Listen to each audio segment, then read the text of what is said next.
Welcome everyone to another rapid revision video. The topic of this video is Renaissance changes in medical care, and we're going to be covering different examples of medical care, including physicians, women and hospitals.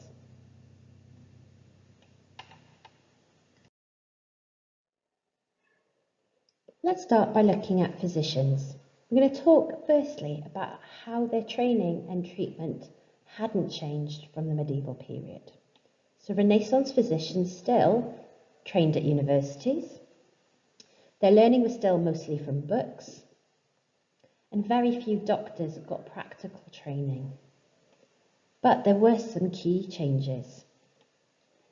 They had some new subjects introduced to their training, including medical chemistry and anatomy. They were now taught to take a more scientific approach, so they were taught to observe symptoms, try different treatments. Dissection was now legal, and this meant more doctors had a chance to dissect human bodies during their training and learn about human anatomy. Trainee doctors had access to a wider range of books, and that was thanks to the printing press. Many of these books were illustrated in detail, and these illustrations were made by artists, so they were incredibly detailed. And university students could even buy fugitive sheets, which were cheap single copies of diagrams, and they could use these to learn about anatomy. Now we're going to have a look at women. Now, Renaissance women still played a major part in everyday medicine, just like they had done in the medieval period. They still provided free care for their families. You still had wealthy ladies like Lady Grace Mildmay, who provided care for local families. Many women still read herbals, which were books about herbal remedies, and they would use these to mix herbal remedies for their family members. There were some key changes though.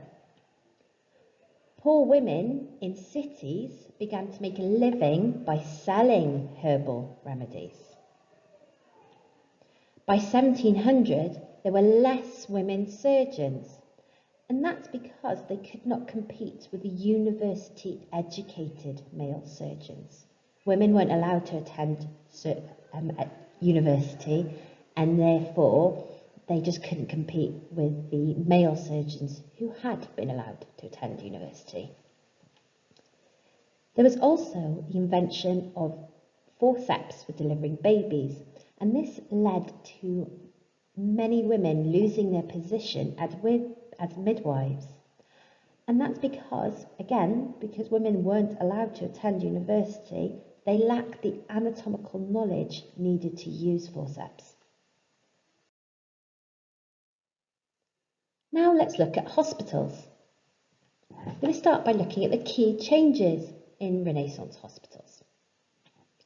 Firstly, the number of hospitals had decreased, and this was due to Henry VIII closing down the monasteries in 1536. Hospitals were now run by town councils and not the church. People started to go to hospital with wounds and curable diseases, such as fevers and skin conditions. This hadn't been allowed before in medieval hospitals. In the Renaissance, you also started to get new pest houses. These were hospitals which specialised in caring for patients with contagious diseases. So there were pest houses for the plague and for the pox, where patients with these contagious diseases could be cared for. Some hospitals had their own apothecary to mix remedies, and so that allowed the hospitals to give herbal remedies to their patients.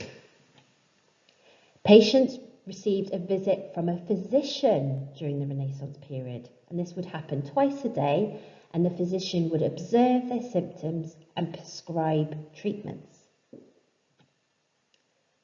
In hospitals in the Renaissance period, simple surgery could be carried out, and that would be surgery like setting broken limbs and amputations.